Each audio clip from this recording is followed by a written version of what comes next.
Geezers, what's going on? Speci here, and today we're looking at the patch 10.5 update. If you didn't see my update video, I'm now a full-time teacher, so the streams are less frequent, but I will be streaming on patch day, Tuesday, at about 5 PM British Standard Time, so come say hello in that. Also going to be streaming on Thursday, Saturday, Sunday. So we're doing Tuesday, Thursday, Saturday, Sunday. Cool. Anyway, loads to get through. The first one is the timer has changed, and this is actually a massive one. Is timer change? For the end of your turn, lower the number by 1. When the number reaches 0, trigger the ability.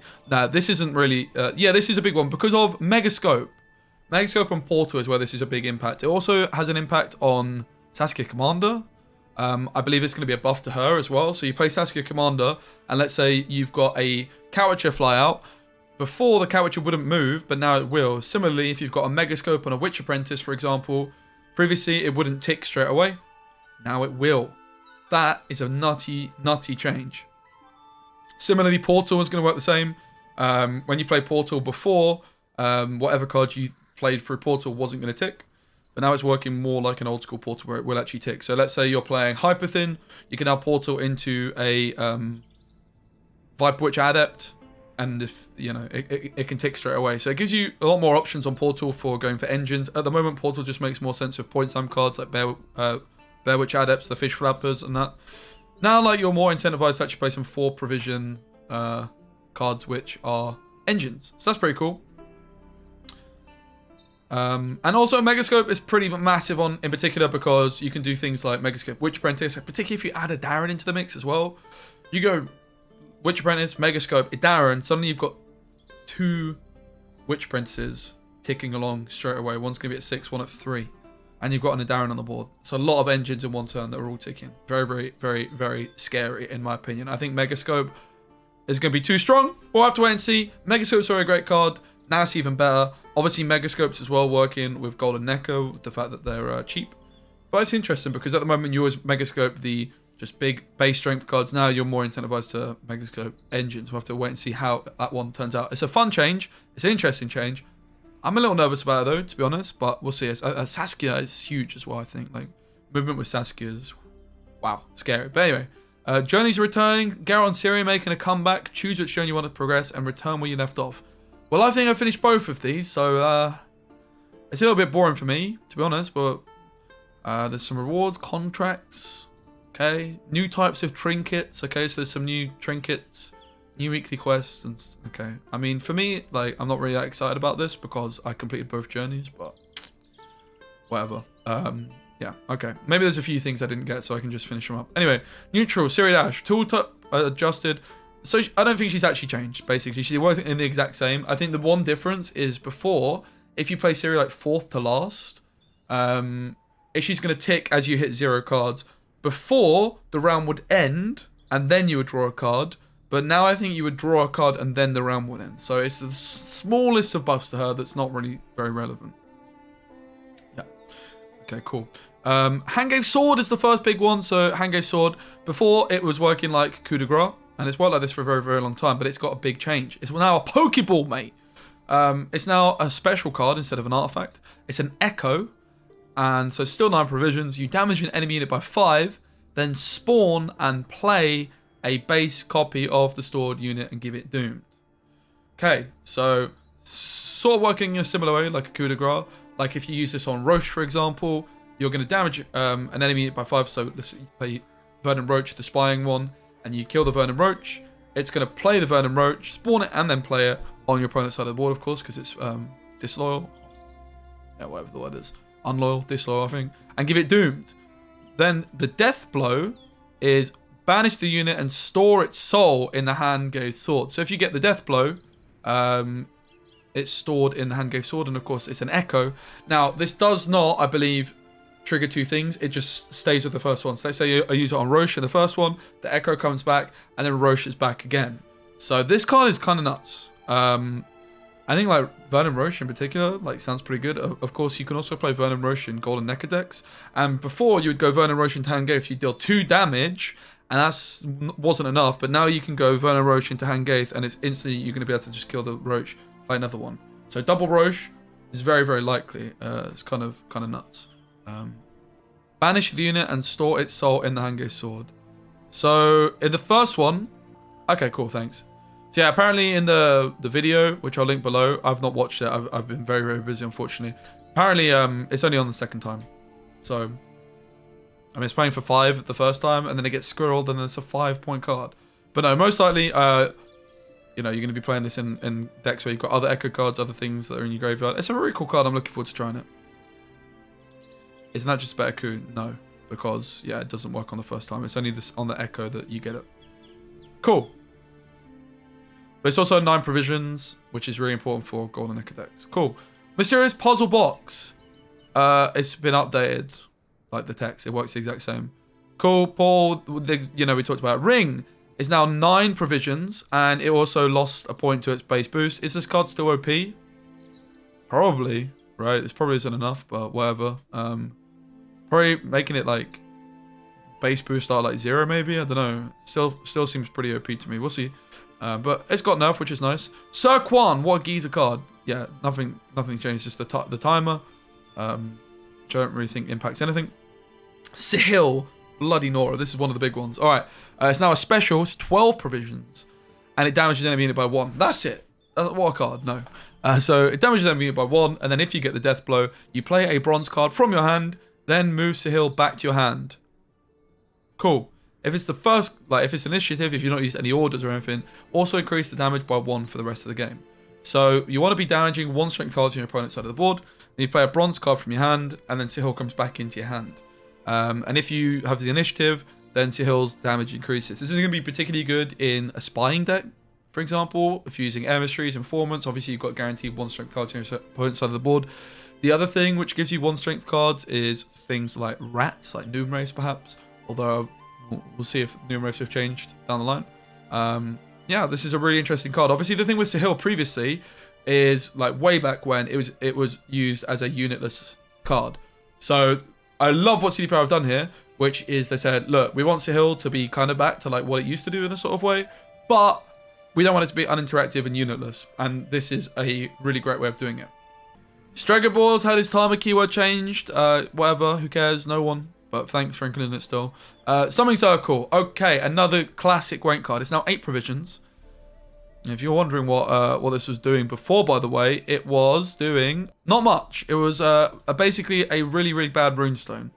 But if you guys were around a few years ago, this was one of the best cards in the game before they changed a lot of artifacts. It was a very unitless, heavy card. I used to love it though. And it's now resilient. Wow, that's something you should not like overestimate. It's resilient, bloody Nora. So this is pure carryover, mate. This card just seems nuts. Choose a unit from your deck and set the counter to that unit's provision cost. So let's say I pick Roche because he's the flavour of the day apparently. So I pick Roche, the 9 provision geezer. Before your turn end, remove a counter from self for each adjacent unit. When the counter reaches 0, summon the chosen unit from your deck to this row and destroy self. Again, this card was very unitless heavy, but they're playing around this CD part and they're experimenting by saying you have to have units next to Summoning Circle in order to reduce the counter. Yeah, that's pretty nuts. So it also happens right at the end of your turn. So let's say you press the end turn button, then it happens, right? So it's not like you can use a card that you want to use at the start of the round. It's more like a finishing play, right? So you have to find a way of a card which summons, not plays, at the end of your turn, which is good. So you could summon a defender. That's a good point. Yeah, you could summon a defender while also playing like another card, or summon a Keltalis. Again, it's 13 provisions. It's going to take you a long time. So there's all sorts of different interesting things you can do with this one, and definitely excited to see the different decks that you can come up with this one, because it's just a really interesting card. And I love the way that they've tried to bring these exciting abilities back into the game while also making sure that they're not just unitless and frustrating to play against. Cool. Hangover Sword was an artifact, whereas it's up here. It was damaging a unit by 5, and if it has a shield, destroy it instead. And it is now still an artifact, so that's important to know for Golden Echo decks. Oh no, it's not an artifact, it's a special. And you damage a unit by 5, repeat once for each status it has. And I think it's 7, is it 7 provisions? Yeah, 7 provisions. So Sirinova is getting absolutely clapped by this thing. So that's pretty cool. Mastercrafted Spear, wow. This card is really flipping good. So it was again, very unitless card. Back in the start of Homecoming, this card was everywhere, and then it got hit with the big nerf hammer. It's now a special, no longer an artifact. 6 provisions, and it damages an enemy unit by 6. Death blow, damage another unit by the excess damage. So if you think about Parasite in monsters, Parasite maybe like a year ago was still seeing a lot of play, not so much anymore. The key difference, or one of the key differences, obviously Parasite can boost your own card. This cannot, but this can kill multiple things at once. There's also a bronze card, which means you can play 2 of them. So that's really, really important to realize that Parasite's a one-off. There's also some negatives about having like Parasite in some monster decks because of Nilfgaard, like it's kind of bad in that sense, but obviously it's not an organic. But it's a neutral card you can use in any faction, and this card's great. Really, really good in control decks. Big, big fan. Also, you can Simless into this, for example, right? In Squirtle. Pretty cool. A Megascope just changed the timer thing, which we talked about. Petri's Filter is now 5 provisions, boosting allied unit by 3 and giving allied unit 0. This card is flipping nuts, guys. All the cards which have order and are bad just became kind of good secretly. Like Regis, Higher Vampire, which I'll just pull up here if you're not familiar. Like this card is... Isn't this card just kind of OP now? Order, melee, drain an enemy by the amount of boost it has. So the Northern Realms Lead Ability Inspired Zeal used to be able to combo with this, and then they changed it to NR cards only, right? And you can give Regis High Vampire Zeal with the NR Zeal cards, but the NR Zeal cards suck. Petri's Filter is significantly better than them because it's an artifact. It's very, very difficult to remove. Also, it's an artifact for Golden Necker, which we know that Golden Necker struggles often to have these artifacts in. And this card's so good. Boost by 3 as well. Like 3 is quite a lot. Honestly, I think this card's possibly very, very, very, very good. Personally, I would have probably preferred to see like 6 provisions, but in fairness, it sees like 0 play at 7, so we'll have to wait and see. I'm excited for it though. Like honestly, this change is just bold, mate. They're just saying let's experiment with the game and let's see what happens with all these crazy cards. Penultimately, or the penultimate one, Thunderbolt. Let's go. It's still an artifact. Its provision is now 5. And it boosts on deploy by 3, and its order boosts by 3 as well. Interesting, it's allied units only, so you can't use this with like Black Blood. Not that anyone was thinking that they could. Yeah, this card is good as well, for sure. It's still unitless to some extent. Like, you have like 3 points of uninteractivity, but more importantly, you're going to be able to protect your engines and stuff like that, right? Like boost something by 3. Like you could boost Onseis, you could boost Selkirk, you could boost Siri Dash. Yeah, it doesn't have resilience though, like this Summoning Circle does. So like the resilience on this card. Wow, wow, wow, wow, wow. And finally, in my opinion, this card is OP. I could be wrong, but my prediction is this card is OP. It's a special card now, Wyvern Scale Shield, 4 provisions, and it boosts an allied unit by 4 and gives it a shield. Okay, 4 tempo, not very good. But while in graveyard, when you play a unit, give it shield, then ban itself. So, this is 4 provisions that can be carryover.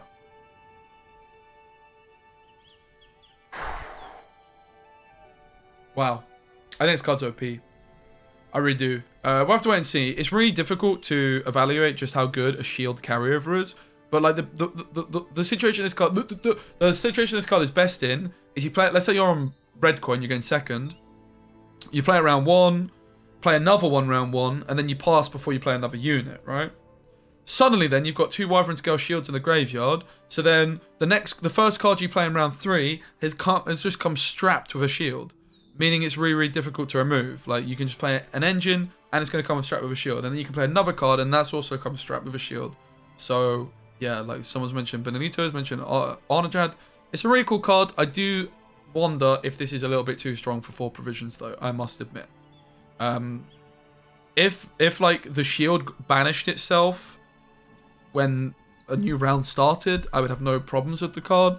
But the fact that it's carryover, like, does it not use both shields for 1 unit? I don't know, but I would imagine it doesn't. Maybe it does.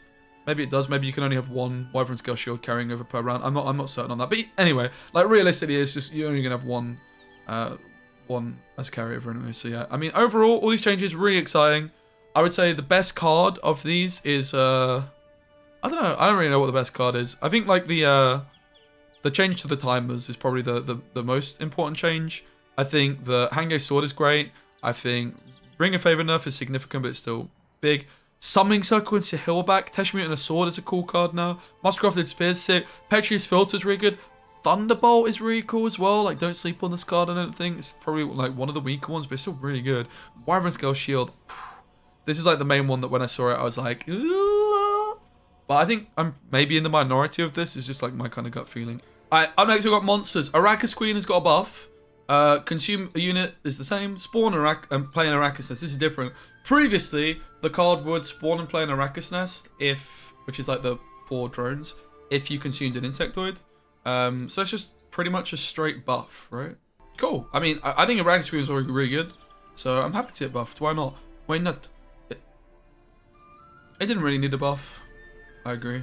But maybe it's like better for swarm decks now. Like I think the idea of like the Arrakis Nest is to give more support to like try and get the Arrakis Queen actually good in swarm decks, because you could consume something different now, right? Like you could consume an old spear tip, for example, and then consume the Arrakis Queen, bang, but then you still got like the swarm part. I don't know. But yeah, I mean, I don't really think this change. I mean, whatever. I honestly don't mind the change. Like for triple gurney decks, nothing changes. Like a lot of the time, you're actually not going to click the order. But yeah, I kind of agree the card didn't really need to get buffed. Ritual Sacrifice, this is a big change. Is now, so, by the way, rip Ratclog. Ratclog is no more. It's not a deck anymore. Not that it ever was, but yeah. Name change to Brewis Ritual. Card type change from special to unit. So we've now got Brewis Ritual, which is another crone. It's a unit. Set power to 5. Power set to 5. Huh? Power set to 5. What does that actually mean? Power set to 5. Oh, because it didn't change, right? It's 5 power, and it's 11 provisions. 5 power, 11 provisions, Brewis Ritual. 5 power, 11 provisions. Ability change to Death Wish. This is a Death Wish card. 5 power, 11 provisions. Summon 2 random bronze Death Wish units from your deck to this row. Jeez! Okay, this card is popping off. It's thinning. It's a Death Wish card.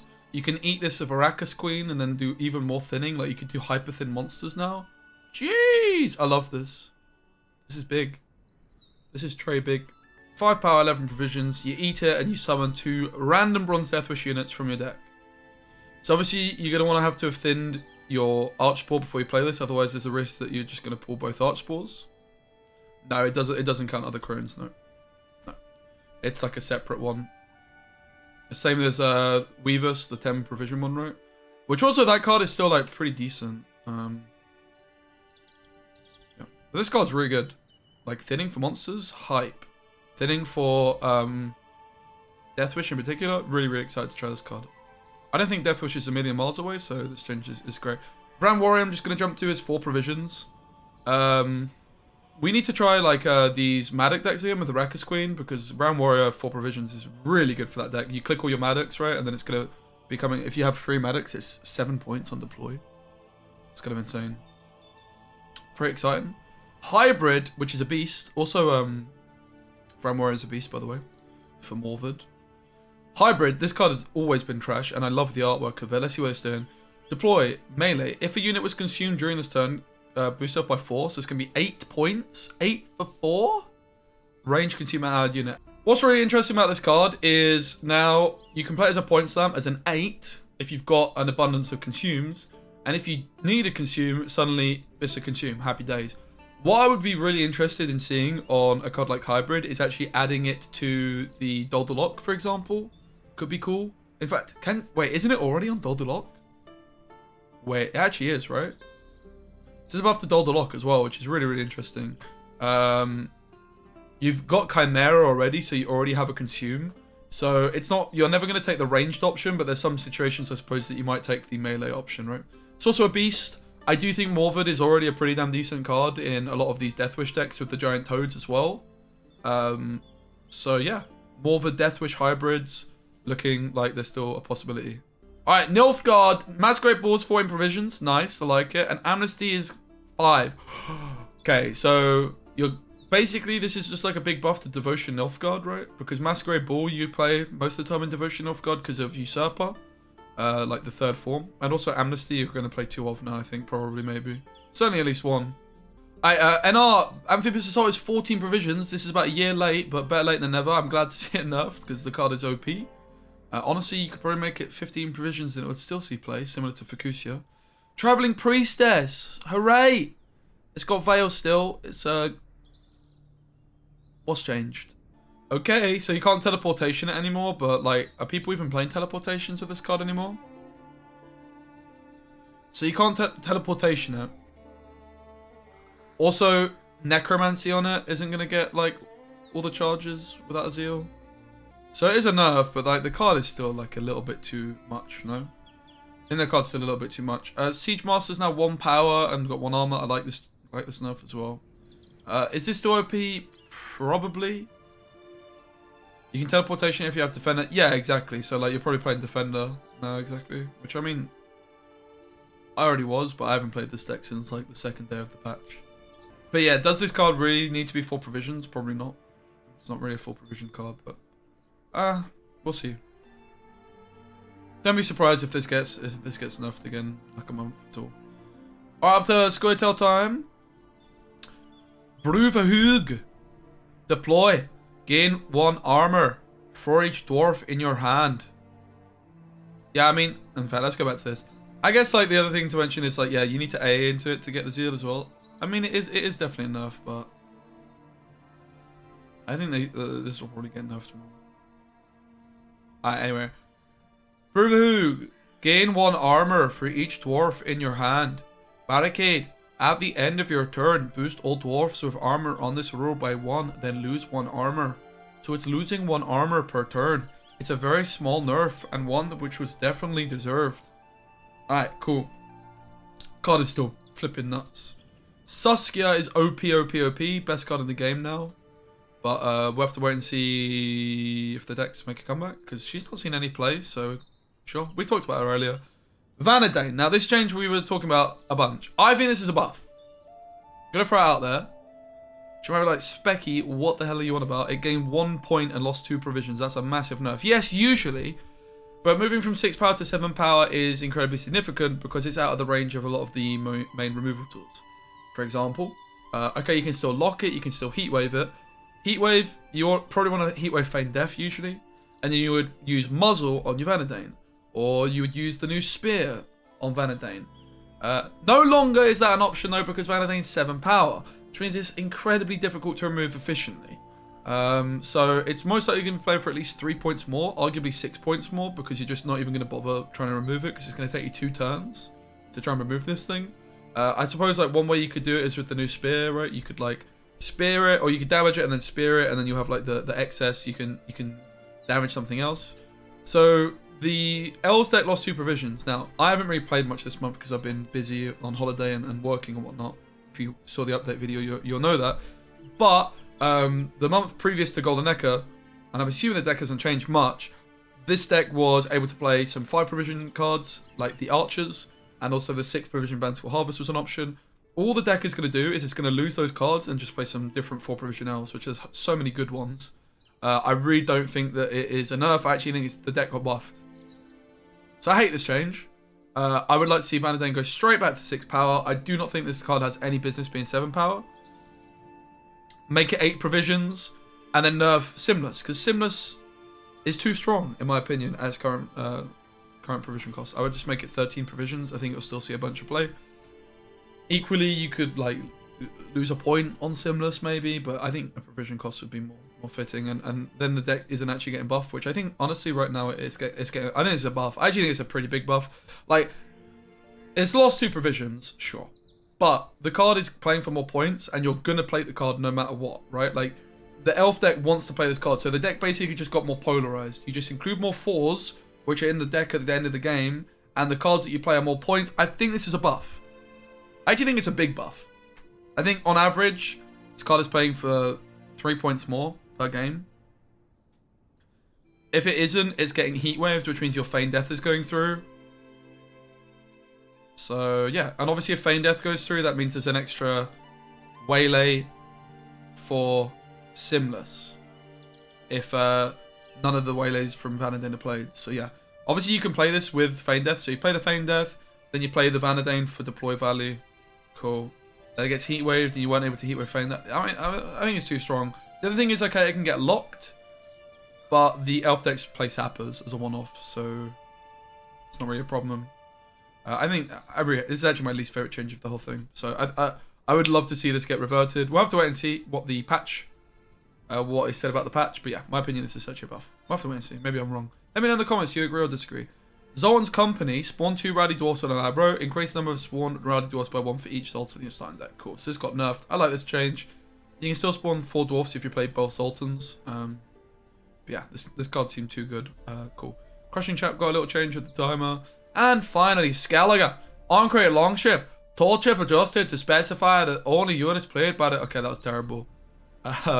Only units played by the opponent on their side of the board will receive damage. So if you were to play Prince Willem, it's not going to damage Prince Willem, I guess. I mean, I guess this is always there. Syndicate. Oh, finally Syndicate. How could I forget? Yeah, some tooltip things. We'll read the game fixes. Game UI can no longer become any threat to the players of zone the graveyard when it's modified. Sure. Alright, cool. Doom keyword. Cool.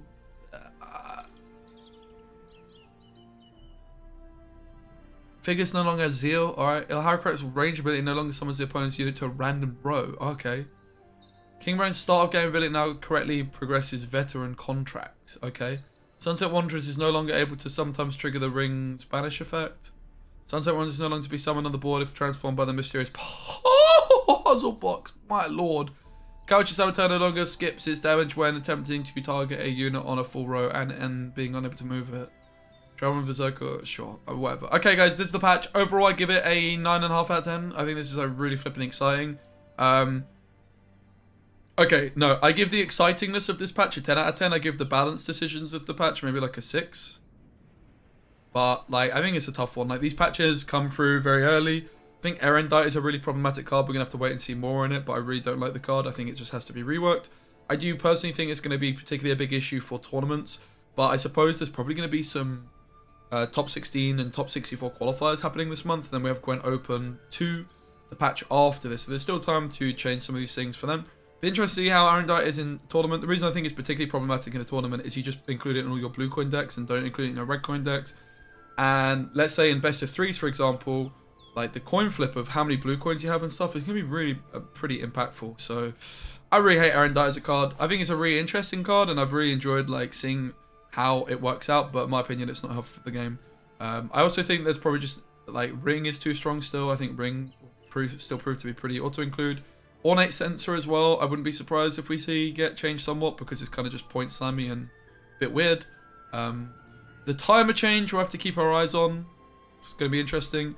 I also think that Petri's Filter is kind of scary. Wyvern Scale Shield is kind of scary. I love this change. I love most of the changes, to be honest. Love the nerf here. I don't like the Traveling Priestess nerf. I think just go harder on this card and then buff it later on. I think people are probably fed up with this. I don't think it's a particularly fun card to play against. Yeah. There's my thoughts. What do you guys think down below? Let me know. And hopefully you enjoyed the video. And there's going to be more videos coming out today. I'm going to be posting a video with decks for every faction. And then I'm also going to be streaming today, the day this video goes live, at around 5 PM British Standard Time. Try and get on as early as I possibly can. But yeah, I've got work on that, so we'll see what I can do. Alright guys, thanks for watching the video. If you watched this far, the keyword for today is Trinket.